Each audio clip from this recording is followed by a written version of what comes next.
Time check! 8:30 ng umaga mga buddy. Another day. Another gastos. Welcome to Magic City. Come on. So today is Friday. Pupunta tayo sa satellite office ng Lalamove. Meron tayong asikasuhin sa Lalamove mga buddy. Susubukan nating makapag setup or register ng account.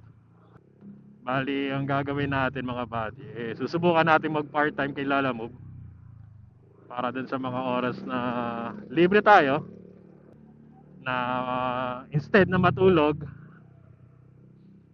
kahit papaano, yung libreng oras, pwede natin i-convert sa pera. Dahil mukha tayong pera!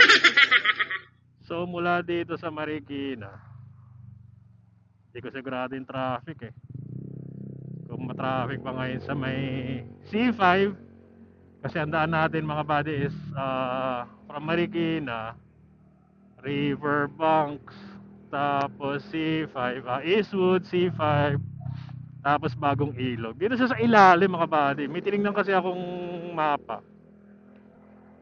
So sa may ilalim ng tulay, sa may Bagong Ilog, tapos mag-u-turn tayo sa ilalim. Then doon banda yung satellite office ng Lalamove.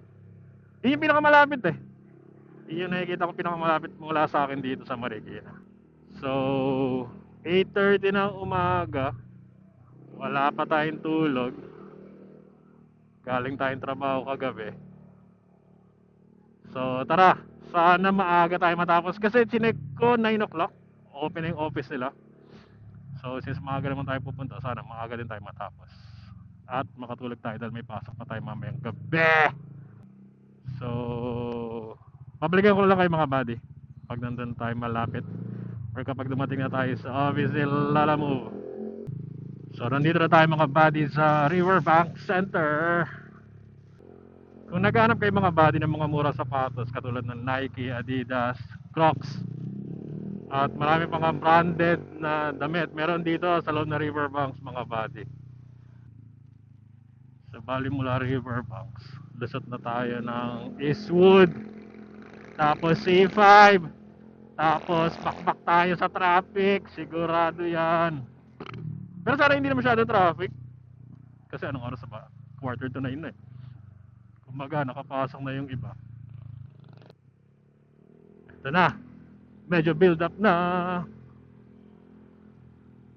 Pero buti nakamotor tayo. Dito na tayo mga buddy sa may Eastwood City Union Bank, dating Citibank. Traffic pa rin or mag 9 o'clock na.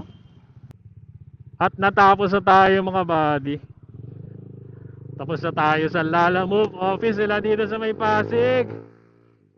At sabi, okay na yung account natin.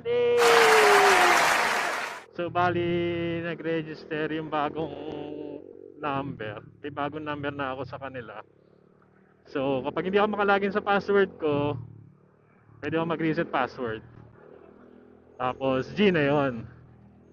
G na ulit. So sabi naman mga around 12. Kanina 3 o'clock nga Pero sabi maka 12 meron na yan daw. Okay na daw yung account ko. Tara natin mag-login. Kapag ayaw, reset password. Kapag okay na, all good in the hood. So medyo traffic na dito mga buddy. Siguro dito ko natatapusin yung ating video. Update na lang tayo sa susunod kung maging successful na yung registration natin sa Lalamove. Mabiyahe tayo. Kaya hanggang dito muna ang ating video mga buddy. Subaybayan nyo na lang yung mga susunod na mangyayari. Sana maging successful na ulit at makapag-register na tayo kay Lalamove. At kapag nagsimula na ulit tayong bumiyahe, may mga pasabog tayong tiyak. Tiyak na matutuwa kayo. And I will see you on the next video. Bye.